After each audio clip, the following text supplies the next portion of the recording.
The iPhone XS and XS Max came out in late 2018, following up the massive upgrade that had been the previous year's iPhone X, the phone that had been Apple's move to the edge-to-edge display, bringing along with it that famous notch and Face ID. The iPhone XS of course kept this design and brought a much larger option in the XS Max, mixed in of course with the general yearly improvements to the performance and camera system. The phones were quite similar to the 2017 iPhone X, so Apple this time around did something they hadn't done in years. They immediately discontinued the iPhone X and replaced it with a more budget-oriented option in the iPhone XR, a phone with the old display tech in LCD, but with the design and notch of the iPhone XS. This made for a great compromise between the old and the new for those wanting to save a little bit of cash, and it set up Apple for the future to continue building on their lineup to make it what it looks like today. Hey, how's it going? I'm Josh from 91 Tech, and it's hard to believe, but the iPhone XS and XS Max are somehow turning 4 years old this year. Yeah, no, 4 years old, but luckily these phones don't feel quite that old, at least not to me, and at least not yet. So today, let's take a look at them and see how they hold up in 2022.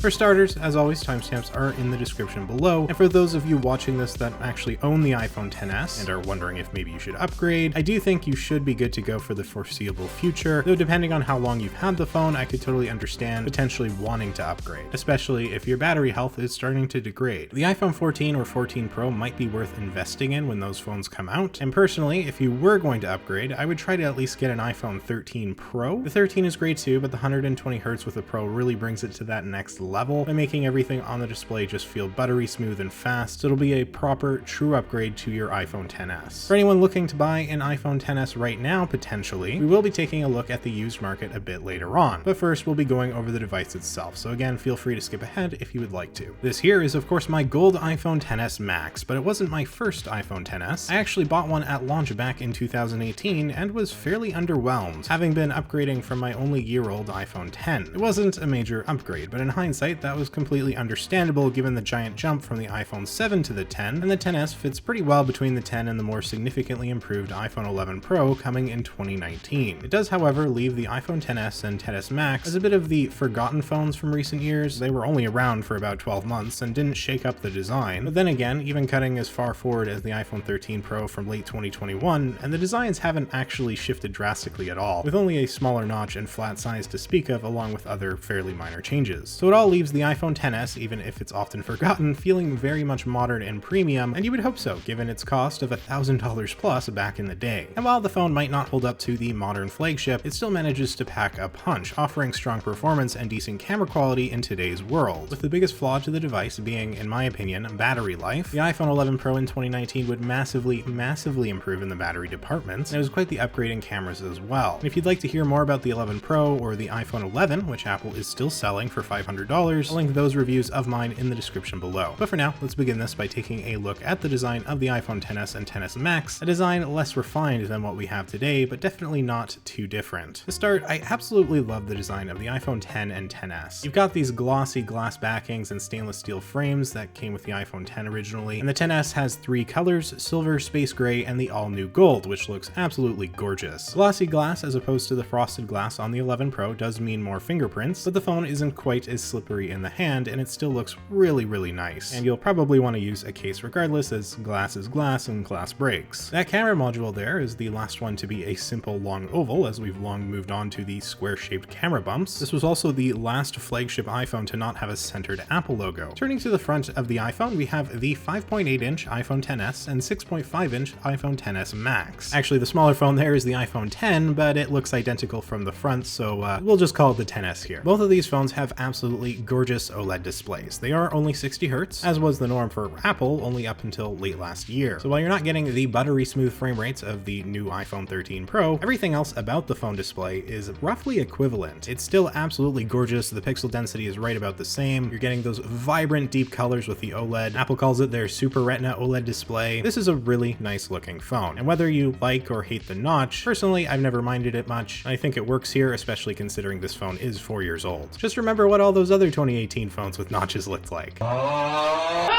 Something interesting is that the iPhone XS is the final iPhone to ever receive 3D Touch. You remember 3D Touch, where the display could sense when you were physically pushing harder, and in doing so, would prompt you for more options. Now, this is achieved with haptic touch, which is literally just long pressing or short pressing depending on the situation. Though technically 3D Touch does still exist in modern iOS, it just doesn't really add anything to the experience. I miss 3D Touch a lot. It was one of those more unknown and subtle features that really added a lot to the iPhone and how you could potentially use the phone. It had so much promise when it came with the iPhone 6S, but unfortunately Apple never really did a whole lot with it, and the few things they did do have of course been mostly replicated regardless. Although one nice feature I've always missed from my iPhone XS, on my 13 Pro, you have to hold onto the space bar in order to gain control of the keyboard cursor, whereas with 3D Touch you can just push down anywhere on the keyboard to move it around. It's a small thing, but it's one of those features I used to use constantly and I do miss it. I suppose it serves as a welcome reminder that not everything has gotten better in cell phones since the old days, even if most things have. The iPhone 11 Pro, as mentioned, was a big upgrade in a few key ways, mainly boiling down to battery life and the camera quality. Part of the reason the 11 Pro's battery was bigger was because of the removal of 3D Touch, which, as much as I liked 3D Touch, was probably a worthwhile sacrifice. So let's talk about that battery, my biggest complaint with the iPhone XS. Maybe some of you have had a better experience than me, but I also know I'm not alone here. When I first got my smaller iPhone XS, it was very similar to my iPhone X in battery life, which already wasn't great, as that phone would struggle here and there to get me a full day's use if I was on it a whole lot. I felt it was good enough for the year I used it, but naturally as time goes on, batteries do degrade, and so now approaching 4 years down the road, there's a very real chance that those still using the XS could be struggling with their battery health without even realizing it. To check your battery health, it's simple enough. Just go to Settings, Battery Health, and there you'll see a percentage. That's how much of the original capacity your battery can still charge to. Once you get down to the mid-80s or so, you might start to notice a drop in longevity, and it usually gets really bad as you get to and drop below 80%, with either poor performance or random shutdowns being the result. Apple can replace the battery for you for $70 through their store if you would like, so that's always an option, and it very well could breathe a new life into your device if that's something you need. But even brand new, the batteries were never fantastic, including on the larger XS Max, and okay, it may sound like I'm being a bit hard on the battery, but it's only because of just how much better the 11 Pro got, and even the XR was better than the XS. If you go onto Apple's website and use their compare feature, you can see they have the iPhone XS and XS Max rated for 14 and 15 hours of video playback time respectively, while the smaller iPhone 11 Pro, which is only a year newer, is rated for 18 hours. 18 hours, that's 4 more than the iPhone XS and 3 more than the XS Max, and the 11 Pro Max is rated for 20 hours. Good enough for 5 hours longer than the XS Max. This is an absolutely absurd leap in battery performance, and while I did recently talk about it in my iPhone 11 Pro video, it's worth mentioning again as it truly is one of the biggest iPhone upgrades in recent memory. It's major and was a really underrated feature, to be honest. This doesn't mean that the XS is going to have poor battery life for everyone. With average use, it should last the day no problem, assuming it's in decent health, but there's no question that you're getting a much better experience on a newer iPhone in the battery department. The other big upgrade with the iPhone 11 and 11 Pro were the cameras, and while it was very much needed, the iPhone XS is still very much today capable of taking some great shots. Here you can see some of the photos from the phone that I took myself from about 2018 to 2019 when I had the phone, along with probably a few modern ones mixed in there, and I have to say I think these have aged really well. Honestly, they look great. I think the more tech inclined tend to get a little wrapped up in the small specifics of photography today when it comes to smartphones, but in the big picture, even slightly older phones are still extremely competent, much more so than say the 4-year-old iPhone 6 when the XS came out. Like the XS over the iPhone 6 is a huge difference. The iPhone 13 Pro to the iPhone XS, there's still absolutely a difference, but it's not nearly the same. The iPhone XS and XS Max share the two same optically stabilized camera lenses on the rear, both being 12 megapixels with one being a wide lens versus the other being a telephoto that gives you a 2x zoom. It's kind of funny how small this camera module feels now compared to say the 13 Pro, but that's where we're at this point. The telephoto is necessary on the iPhone XS for portrait mode, which is a slightly odd move, as on the iPhone XR with only one lens you can still take portrait mode shots, just with the wider lens thanks to software processing, and on the 11 Pro you could do the same. But here you do need to use the telephoto lens if you want to get a portrait shot, and hey, those photos do look pretty darn good. You can even see a lot of the qualities that newer iPhones are still great with, like this was a photo I took really early on when I got the iPhone XS, but that drop off with the bokeh to mimic the look of a DSLR camera, the further the subject is from the camera, the more it'll start to blur the edges and stuff of his coat and whatnot. That's all there. It looks really good, and it shows how well these smartphone cameras are holding up so many years later. Generally speaking, the wide lens is going to be the best camera to take photos with, but the 2x zoom is nice for when you need it. The iPhone 11 and 11 Pro the next year would bring an extra ultra wide lens to iPhone for the first time, giving a 0.5 times zoom, but while it's really nice, I don't think you're actually missing out too much with the double camera setup on the back of the iPhone XS. You can always take a couple steps back to get that wider image. Video can be filmed in 4K at 60 frames per second, of course, which looks great, and stabilization does really well here too, just panning and walking around a bit, following my dog around even in lower light situations, it does really well. So far, so good. So where's the supposed big upgrades that came with the 11 Pro? Well, the iPhone XS absolutely excels with most shots outdoors in good lighting. It's those lower light situations where it really begins to suffer. The easy way to show this is with the lack of night mode photography, which is a feature that was new to the iPhone 11 and 11 Pro and gives you a significantly brighter photo in dark situations. And as you can see here, there's just no comparing the two. The 11 Pro blows the XS out of the water. But in all fairness, this is a very low light situation, and the difference wouldn't be quite so obvious most of the time, but even as I take photos with more and more light, it's pretty clear that the iPhone XS just doesn't hold up to the same standard when it comes to lower light photos. The 11 Pro can consistently take a much cleaner picture with less grain, more detail, less blur. It's just going to be better. And this does also translate to, of course, just regular indoor shooting, taking a picture of someone on your couch. While the iPhone XS can do a good job, if your lighting isn't great, your picture might end up being a bit noisy around the edges and whatnot. It's just the reality of the situation. So if you're really wanting strong camera performance and we're maybe thinking about getting the XS, the 11 or better would probably be the way to go for that. But that being said, and even only decent lighting conditions, the XS generally does a really great job, and it's still very much a solid camera 4 years later. Just one that is, well, 4 years old and obviously won't hold up to the caliber of newer smartphones. The selfie camera on the iPhone XS and XS Max is 7 megapixels, and it takes a pretty good selfie in my opinion, although it's worth noting the iPhone 11 and 11 Pro did upgrade this to 12 megapixels, so that's another better camera feature. All in all, the iPhone XS holds up fairly well in the photography department, and with the context of it being a 2018 smartphone, it's difficult to complain. As you saw, a lot of those photos have aged really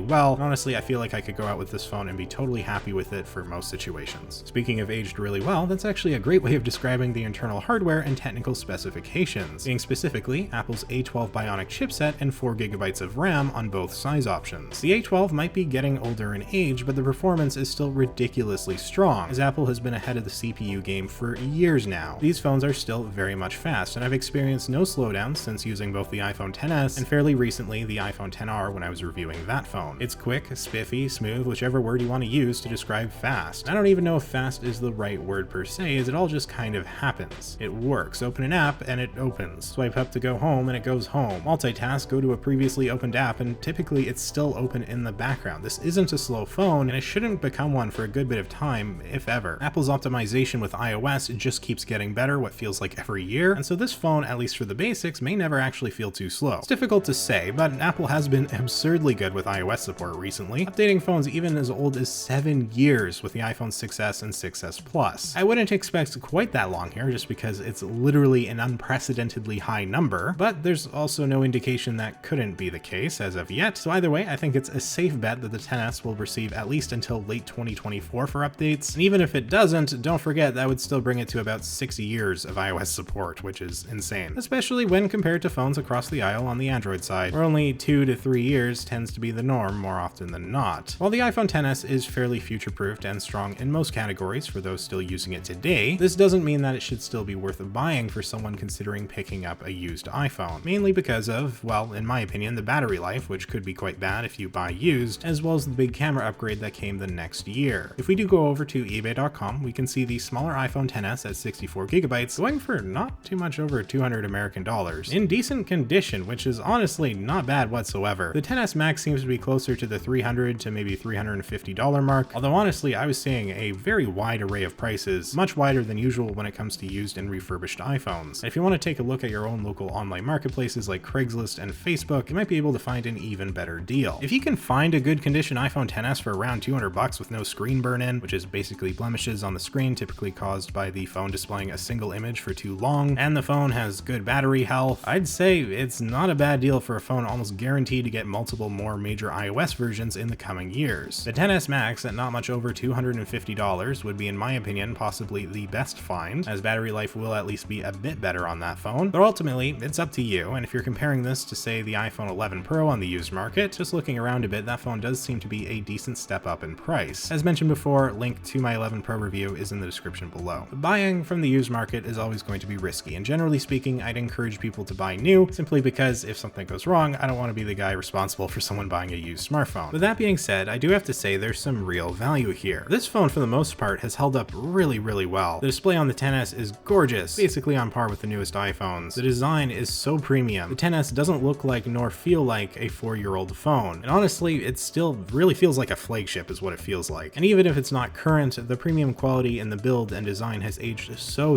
well. And as a result, this previously $1,000 phone in many ways still feels like one all these years later. The iPhone XS and XS Max are still solid phones in 2022. Not without their flaws, but even so, I'm happy to say they hold up quite well and aren't at all bad value off the used market. The iPhone XR is also another interesting phone to look at, link to that again in the description, but I do think we've talked enough about iPhones for one day. So now I'll turn this over to you guys. Any of you still using the iPhone XS or XS Max? How's it working for you? Make sure you let me know down in the comments below. Hopefully I wasn't too hard on it. I didn't want to be too easy on it either, but I figured I'd rather downplay how strong a phone is than overplay it, and the truth is that battery life isn't great compared to newer iPhones, and the lack of night mode on the camera is quite disappointing. But the base hardware and experience here is still so solid, and I do know that there's a lot of people still out there using and loving the iPhone XS on a daily basis. If you found this video interesting or helpful, maybe hit that like button and consider subscribing for more content just like this. You can follow me on my socials if you want to, for some reason, at 91_tech. And with all that being said, thank you so much for watching. I really do appreciate it. It means a ton. I'm Josh from 91 Tech, and I will see you all next time.